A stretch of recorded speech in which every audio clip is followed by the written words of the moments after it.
Warning: the following story contains descriptions of graphic violence.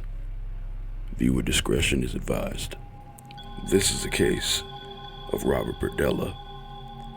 Robert Berdella was born on January 31st, 1949, in Cuyahoga Falls, Ohio, the first of two sons, born to Robert Andrew Sr., a die setter for the Ford Motor Company, and Mary Louise and Nee Huffman Berdella. Berdella's father was a devout Roman Catholic of Italian descent, while his mother was of German and British descent. The family regularly attended Mass, and both sons regularly attended religious education courses. As a child, Berdella was intelligent, but a loner who rarely played outside his home and seldom had friends visit to socialize. He had a speech impediment and wore thick glasses from the age of 5 because he was severely nearsighted. He was also diagnosed with high blood pressure, for which he took several medications. Berdella was largely unathletic, whereas his younger brother, Daniel, 7 years his junior, displayed an aptitude for sports from an early age. Berdella's father valued sports and physical education and viewed his older son's lack of interest in sports as a sign of failure, often comparing him unfavorably to his younger brother.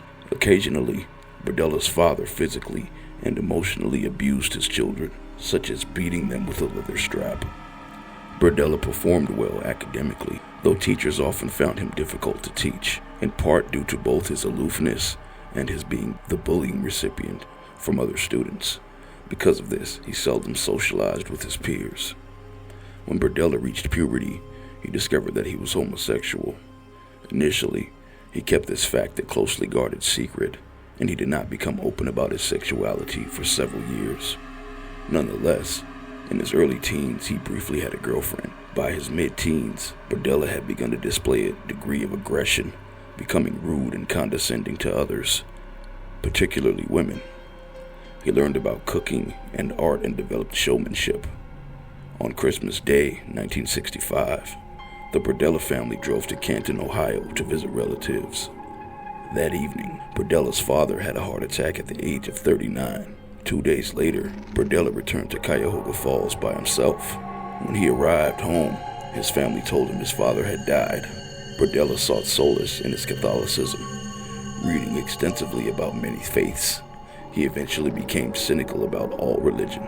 In 1965, Berdella saw the film adaptation of the John Fowles novel, The Collector. The plot of the film revolves around a disturbed man who stalks and then abducts young women whom he finds attractive, holding her captive in his windowless stone basement and viewing her as little more than an attractive specimen. After several weeks, the woman dies of a contracted illness, despite her captor's efforts to keep her alive. Berdella later stated that this movie had formed a lasting impression on him. Shortly after the death of Berdella's father, his mother remarried, an action that was met with resentment by Berdella, who viewed it as a form of betrayal against his father. As a result, he became increasingly withdrawn and further immersed himself in the solitary activities he had participated in since childhood, such as painting, collecting coins and stamps, and writing to foreign pen pals.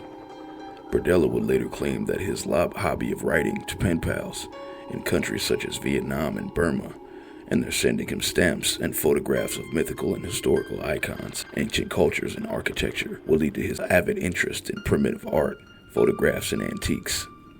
From approximately 1965, he began collecting these artifacts. This practice would inspire him to open his own antiques business in 1982. In the summer of 1967, Berdella graduated from Cuyahoga Falls High School.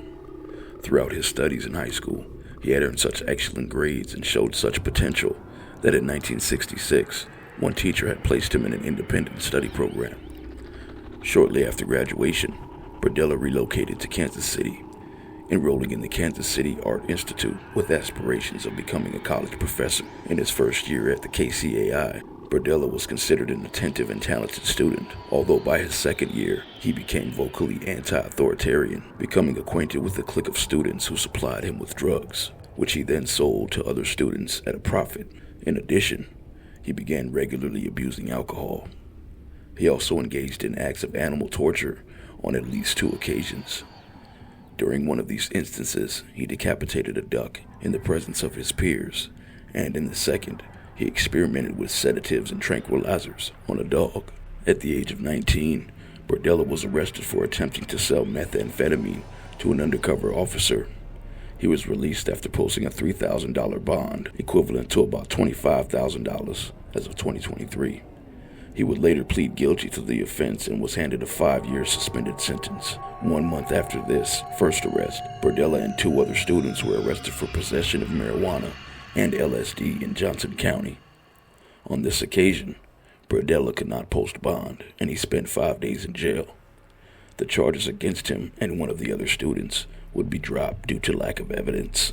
In 1969, Berdella voluntarily withdrew from KCAI after receiving harsh criticism from college administrators for killing and cooking a duck for the sake of art. He chose to remain in Kansas City, and in September of that year, he moved to an address within the Hyde Park district, 4315 Charlotte Street. By this stage, Berdella had been openly gay for several years. He began spending much of his free time with male prostitutes, drug addicts, petty criminals, and runaways. Berdella would typically befriend these individuals, then try to help free them from their drug addictions or criminal lifestyles.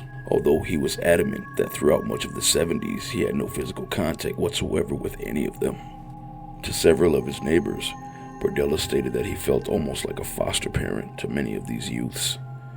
By the early 1980s, many of his older acquaintances had ceased having any form of social contact with him. Berdella increasingly relied on these young men as a source of companionship and friendship.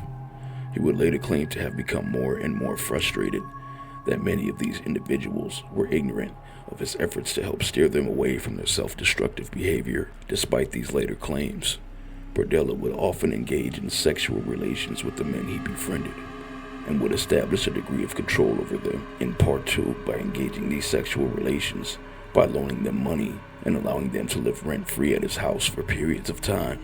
To his neighbors, Berdella was considered to be flamboyant yet helpful and civic-minded, despite the generally unkept state of his property and his somewhat haughty attitude. Beginning in the late 1970s, Berdella worked with South Hyde Park Crime Prevention and Neighborhood Association, becoming their chairman in early 1980s and encouraging neighborhood watch patrols. He remained active in the association until the mid-1980s, when he left his position. Berdella also volunteered at fundraising events for local public television station until the mid-80s. Shortly before Berdella moved into his Charlotte Street address, he began working as a short-order cook in various restaurants around Kansas City, in part to help pay the lawyer fees and fines accrued from his previous drug arrests. As a means of obtaining additional income, he also sold items of art and antiques he had accrued and collected from contacts he had established in Africa, Asia, South America, and various Pacific Rim countries. He initially operated this side business from his home. Both Berdella's cooking career and the antiques business flourished, and by the mid-1970s, he began working as a senior cook at several renowned Kansas City restaurants. He joined a local chefs association and helped them establish a training program for aspiring chefs at a local community college. At the same time, he devoted more attention to his own businesses. By 1981, he had established several contractual agreements with both national and international contacts for his antiques business. He viewed this as his full-time job and later ceased working as a chef. In 1982, Berdella began renting his own booth at the Westport Flea Market. This store was named Bob's Bazaar Bizarre and primarily sold and traded primitive art, jewelry, and antiques. Though occasionally making a generous monthly profit, the income from his business was insufficient to maintain his expenses and make ends meet. As a result, Berdella would occasionally steal or scavenge items to sell at his booth. He would also take lodgers at his home as a means of gaining additional income. At the flea market, Berdella became acquainted with a fellow merchant named Paul Howell, who operated a booth adjacent to his own. Soon, Berdella became acquainted with Paul Howell's younger son, Jerry. Initially, Jerry Howell and his friends scathed and taunted Berdella over his overt homosexuality. Although, according to Berdella, Jerry Howell later confided to him that he and his friends occasionally earned money as male prostitutes. By the early 1980s, Paul Howell had relocated his business to a store close to the intersection of 39th and Main Street. With his family living in an apartment above the shop, Berdella remained a casual friend of the family, offering his assistance if Jerry encountered any minor scrapes with the law. By the summer of 1984, Jerry Howell had turned 19. Berdella is believed to have killed his first victim on July 5th, 1984. It was 19-year-old Jerry Howell. Berdella had promised to drive the youth to attend a dancing contest in Miriam. According to Berdella, he plied Howell with alcohol, diazepam, and ace-promazine, both in his car and at his house until he became unconscious. Then he injected Howell with a heavy tranquilizer before binding him to his bed. Howell was restrained to Berdella's bed for a period of approximately 28 hours. Throughout this period of captivity, Berdella repeatedly drugged, tortured, raped, and violated him with foreign objects, repeatedly ignoring Howell's queries as to why he was being treated this way and his pleas to be freed. According to Berdella, Jerry either asphyxiated on his own vomit, or the combination of the gag and the medicines were too strong for him to be able to catch breath. Berdella would later state that he briefly attempted to perform cardiopulmonary resuscitation upon Howell after he had died, before dragging his body into the basement. He suspended Howell's body above a large cooking pot and made several incisions to his inner elbows and jugular vein, leaving the body suspended in this position overnight to allow the blood to drain from his corpse. The following day, he dismembered Howell's body using a chainsaw and boning knives before wrapping the sections in newspaper and trash bags. These bags were later placed inside of larger trash bags, which Berdella placed outside for a garbage crew to collect and take to a landfill site. Later questioned by officers investigating Howell's disappearance, Berdella claimed to have driven the youth to Miriam as promised, where the two had parted company close to Howell's intended destination. Berdella further claimed that he had not seen him since.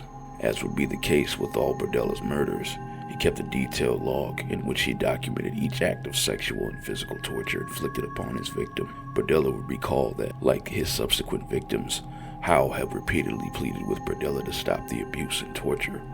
Although Berdella would either ignore these pleas, taunt his victim, or threaten him, he would remain adamant to investigators that this was not for his enjoyment, but for what he had termed his physical and mental satisfaction.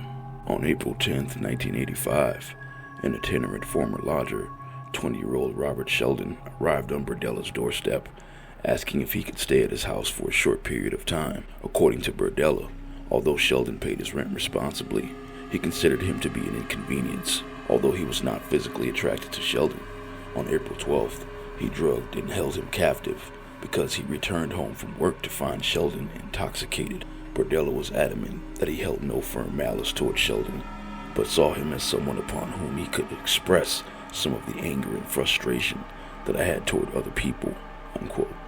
Sheldon was drugged with sedatives and held captive in the second-floor bedroom for 3 days, enduring forms of torture such as swabbing of the drain cleaner in his left eye, the insertion of needles beneath his fingertips, and the binding of his wrist with piano wire with the intention of permanently damaging the nerves in his hands and filling his ears with caulking to reduce his hearing capacity. 3 days after Berdella had begun holding Sheldon captive, on April 15th, a workman came to perform some scheduled work on the roof of his home, leading Berdella to fatally suffocate Sheldon by placing a sack over his head, which he then tightened with a piece of rope. He later dissected Sheldon's body in the third-floor bedroom. The following June, Berdella found Mark Wallace, whom he vaguely knew via Wallace having previously helped him with yard work, hiding in his tool shed to seek shelter from a severe thunderstorm. As had been the case with Robert Sheldon, Berdella invited him inside his house, and noting Wallace's acute state of tenseness and depression, volunteered to inject him with chlorpromazine, with the explanation this would, quote, calm down and relax him. Wallace willingly accepted the offer, and 30 minutes later, Berdella decided to render him captive. Wallace was carried to the second-floor bedroom, where he endured almost a day of captivity and torture, including the application of alligator clips to his nipples to facilitate electrical shocks to his body at any point which Wallace began regressing into a state of unconsciousness.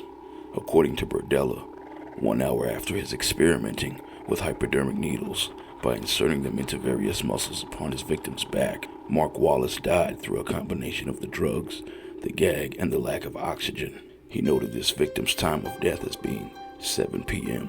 on June 23rd. On September 26, 1985, Berdella answered a phone call from an acquaintance named James Ferris, who asked to stay at Berdella's home for a short time. Berdella agreed, with the intention of kidnapping Ferris, whom he arranged to meet at a bar that evening. Despite the brutality to which he had subjected his first 3 victims, Berdella claimed that Ferris was the first victim upon whom he intentionally inflicted torture.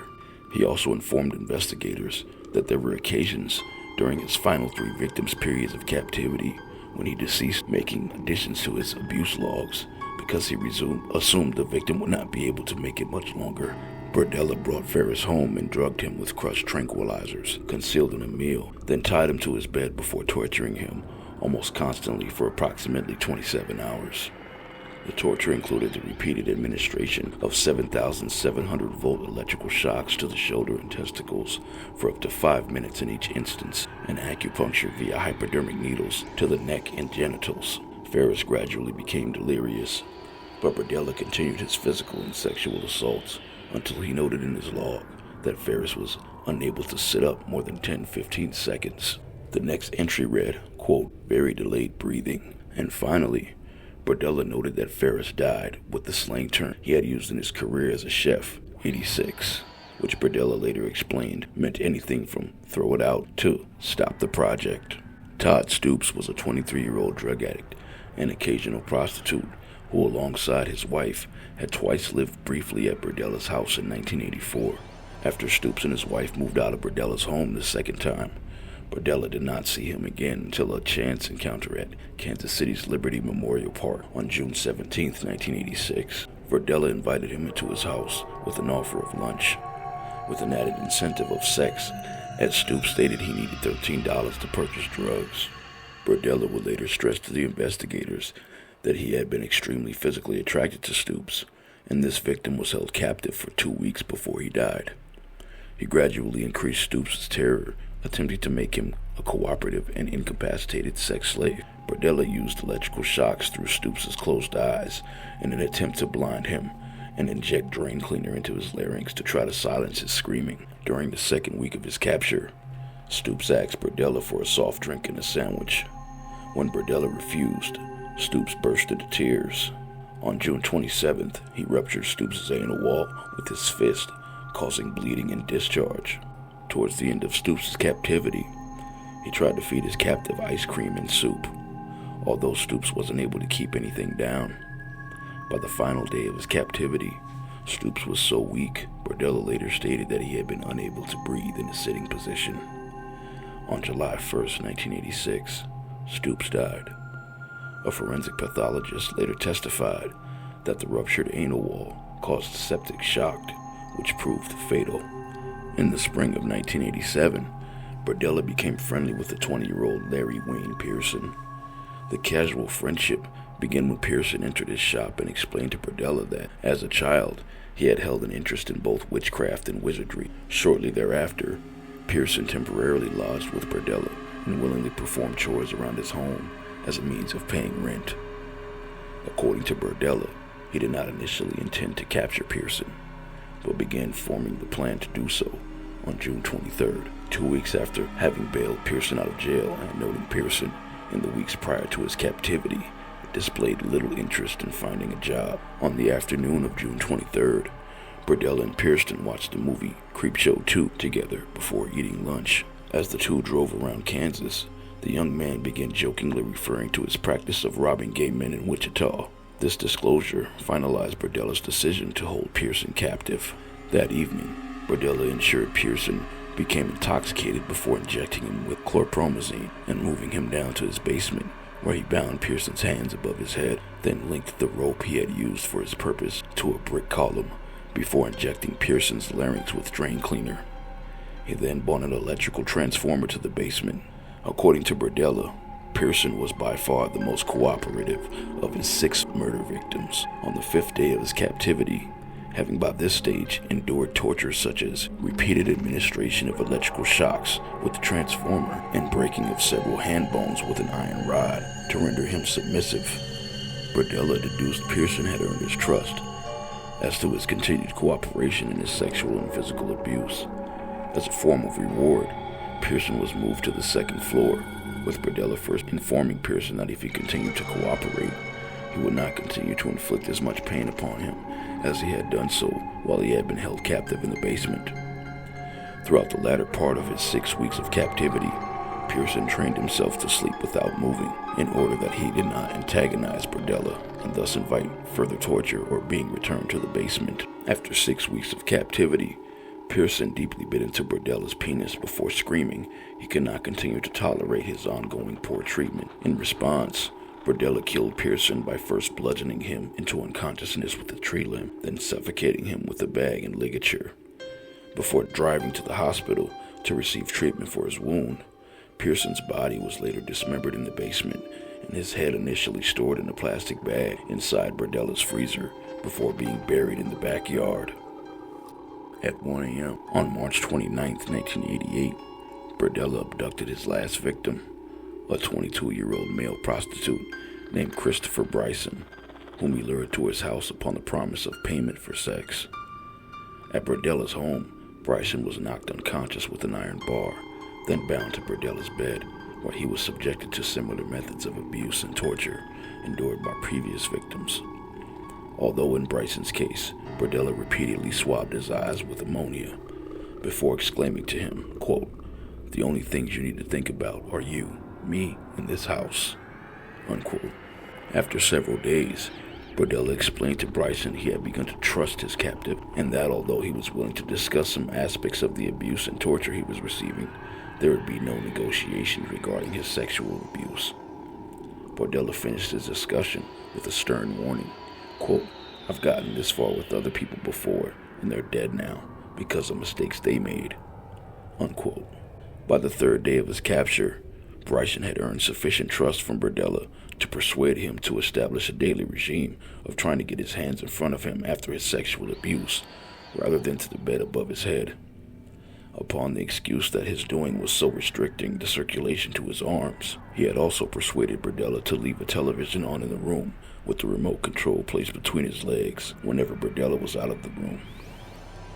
Bryson later stated to investigators that he thought almost constantly about escaping.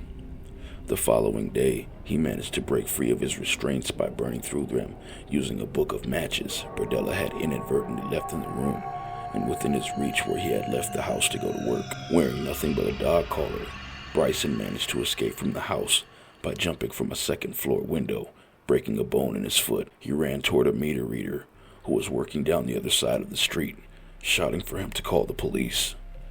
The meter reader led Bryson's to the house he had been approaching, and the occupants called the police, who arrived minutes later. Questioned at the scene by 4 officers, Bryson initially claimed that he had been hitchhiking when abducted by Berdella, who had kidnapped, raped, and tortured him for days before he escaped by jumping from a window on the second floor of the property. Berdella had kept him bound to a bed on the second floor of the house throughout much of the time, repeatedly sodomizing him, drugging him, and injecting his throat with drain cleaner to diminish his ability to speak loudly. As Bryson spoke, the officers also noted that in addition to the dog collar and the broken foot, Bryson had red, swollen eyes and visible scars and welts across his entire body. 2 officers were told to maintain a discreet surveillance of the property. Bryson was driven to the Menorah Medical Center for treatment, accompanied by a 3rd officer, while the 4th officer radioed Kansas City Police Department to request a formal search warrant of the property. On the afternoon of Bryson's escape, Berdella was arrested on charges pertaining to the sexual assault of Christopher Bryson. He declined to allow the officers inside his home, and the search warrant earlier requested was drafted to search his property. Corroborating Bryson's claims of having been restrained and tortured in the second-floor bedroom, investigators discovered the bedroom on the second floor had burnt ropes attached to the posts at the foot of the bed, and also in the room was an electrical transformer plugged into the wall with wires leading to the bed. A metal tray containing syringes, small bottles apparently containing prescription drugs, swabs, and eye drops were also close to the bed. Also found in the room were a long iron pipe, various lengths of rope, and leather belts. Investigators also noted that posts on the bed had been extensively worn, suggesting that restraints had earlier been tied to them and that the individual or individuals had struggled to free themselves.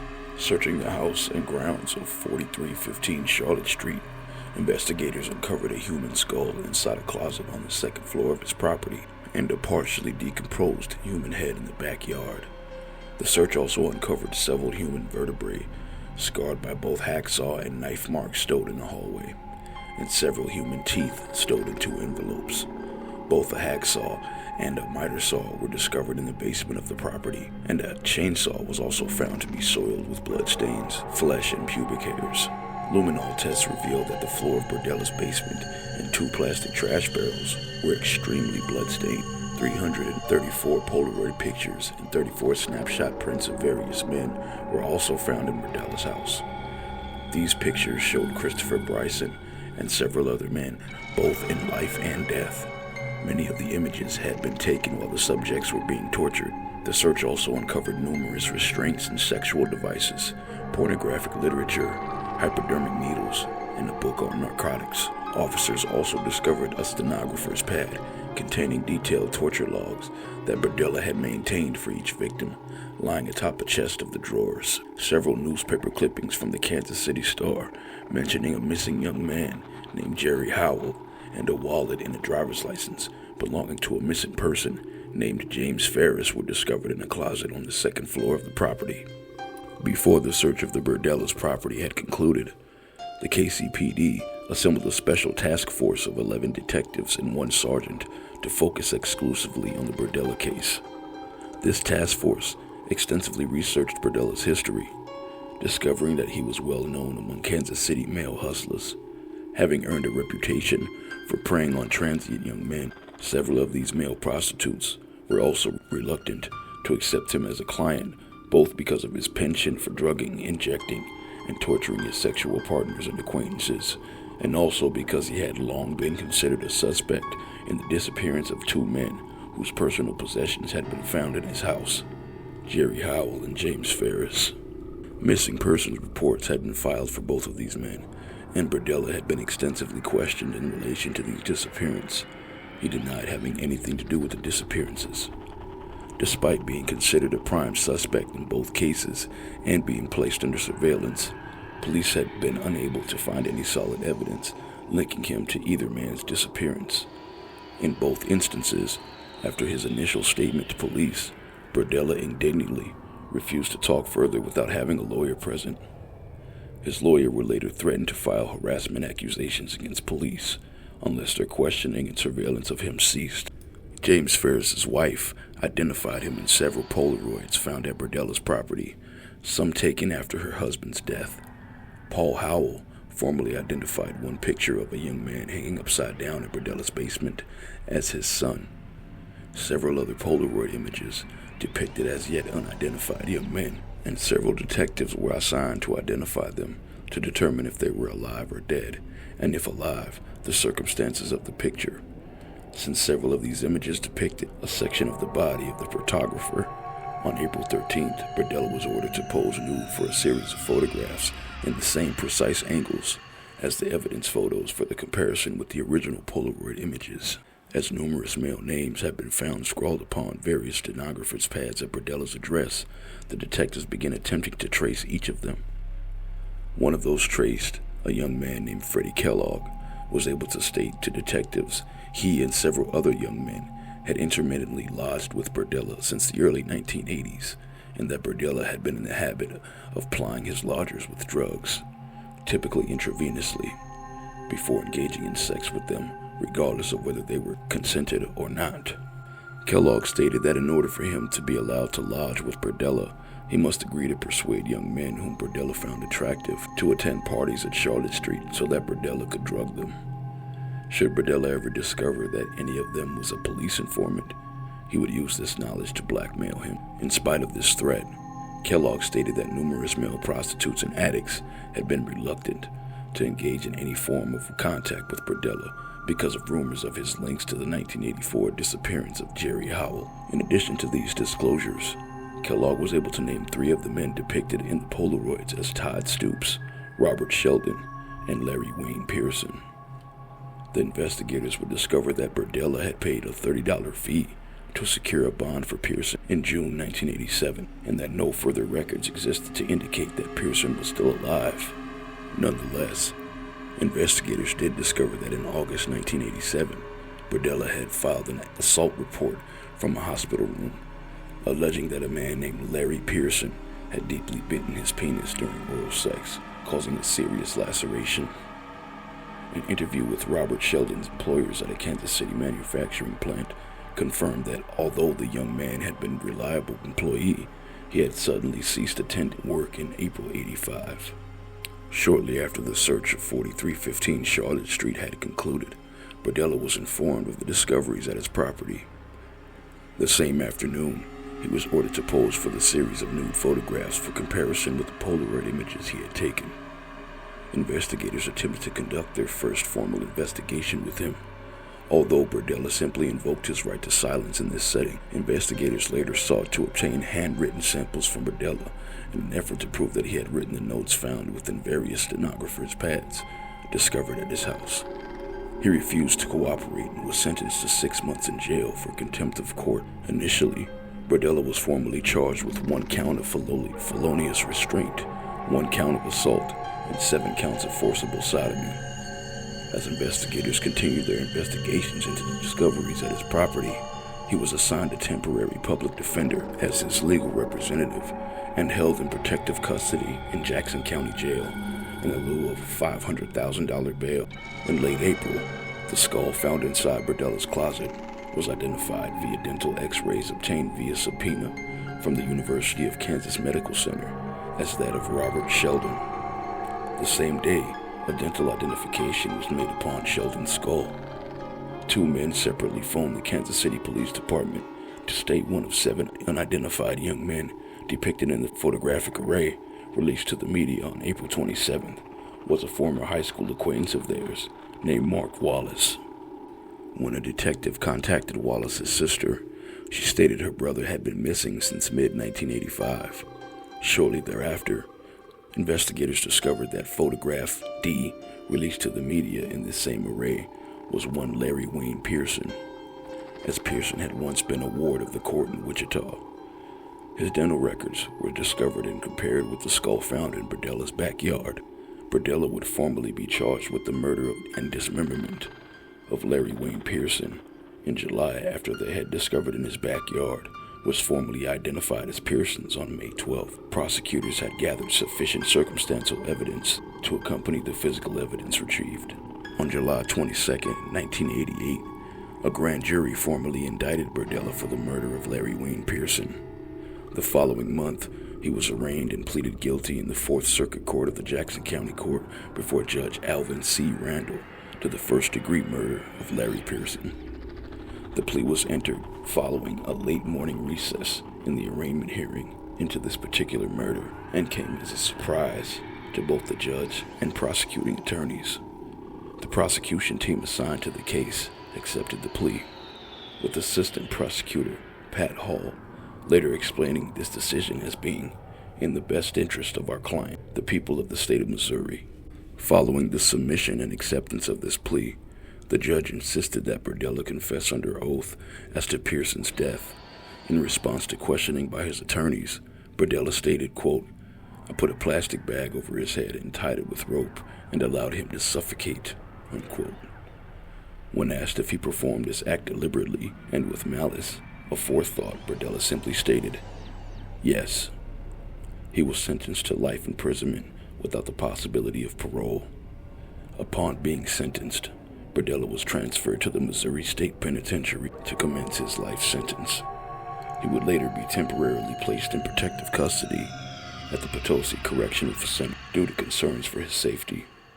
A second guilty plea submitted before the Jackson County Court on August 24th earned Berdella a further life term without parole for one charge of forcible sodomy against Christopher Bryson. He would also receive further term of 7 years pertaining to one count of felonious restraint against Bryson on this date. despite initially pleading not guilty to the remaining 5 murder charges on September 13, 1988. With the agreement of his 2 defense attorneys, Berdella ultimately conducted a plea bargain with the prosecutors in order to avoid the death penalty in these remaining charges. In this plea bargain, Berdella agreed to confess in graphic detail as to whom he had killed and what indignities he had subjected each victim, how he had killed each victim, and what he had done with their bodies. These confessions were given to prosecutors between December 13th and 15th, 1988. In return for his cooperation, the prosecution agreed not to seek the death penalty at a formal hearing scheduled for 9 a.m. on December 19th. On December 19th, 1988, Berdella formally waived his rights to be tried for any of the outstanding murder charges, upon the understanding he was to be convicted of 1 further count of first-degree murder, that of Robert Sheldon, and 4 counts of second-degree murder. He formally pleaded guilty to each of these charges before Judge Robert Myers in the Jackson County Circuit Court. Members of the public were prohibited from attending this hearing, with only family members of his victims and news reporters permitted access to the proceedings. In response to these guilty pleas, Judge Myers imposed 5 further concurrent life sentences, with an additional condition barring any future prospect of parole in the sole case of first-degree murder to which he pleaded guilty. Berdella provided testimony to prosecutors between December 13th and 15th, after he changed his plea and sought the approval of their agreement not to seek the death penalty against him. He fully confessed. In this testimony, Berdella claimed the movie he had first seen in 1965, The Collector, had left a major impression on him. Following the senses of shock and disgust that he claimed to have initially experienced after killing his first victim, the movie had resurfaced in his memory and subsequently became a motivating psychological force in the actions he exhibited against his victims in his subsequent murders. His victims, he stated to investigators, had lost any degree of humanity in his eyes once he had chosen to render them captive. Quote, "These were not people that I thought of once I had them bound and was using them. They became something other than people to me. I never thought it out to the level of, what if one of these bodies ever gets loose?" The methods of torture exhibited against his victims had included the administration of high-voltage electrical shocks, starvation, the application of alkali-based detergents to their throats, vocal cords, or eyes, and the bludgeoning of their hands with the intention of rendering these body parts unusable. Another method of torture was the insertion of needles beneath their fingernails. Furthermore, Berdella confessed that the level of abuse he inflicted had increased with each successive victim, and he had viewed the Polaroid images he had taken of his victims as being, quote, "a trophy or record of the event." Although police extensively searched for the remains of Berdella's victims throughout their initial investigation into his crimes, the confession he provided to investigators in the autumn of 1988 confirmed that the dismembered bodies of all 6 of his victims had been stowed in trash bags and taken to an unknown landfill sites. Their bodies were never recovered. In the years following his 1988 convictions and incarceration, Berdella granted an interview to the Missouri-based television station KCPT and corresponded with numerous individuals. To all concerned, he attempted to restore his image as, quote, "a sensitive citizen who had simply, quote, made mistakes in committing his crimes." He further claimed that he had been demonized unfairly by the media before, during, and after his arraignments and plea bargains, and that police ineptitude had resulted in his being allowed to remain at liberty following his first murder. Berdella also lodged several complaints with prison officials regarding prison conditions. He also wrote several letters to a local minister, claiming that prison officials knew of his high blood pressure, yet were not providing him with his prescribed heart medication. In 1992, Berdella contacted Reverend Roger Coleman, whom he had met when first incarcerated, relaying his distress that the staff at the Missouri State Penitentiary were withholding his heart medication. At 2 p.m. on October 8, 1992, Berdella complained to prison staff of his severe heart pains and was taken from his cell to the prison infirmary. Medical staff determined his heart was unstable and called an ambulance. Berdella was taken to a hospital in Columbia, Missouri, where he was pronounced dead from a heart attack at 3:55 p.m. He was 43 years old. Shortly after, The judge at his trial, Alvin Randall, was informed of Berdella's death. In response, Randall sarcastically remarked, "Couldn't have happened to a nicer guy." For more content, like, share, subscribe, and hit the notification bell. Thank you.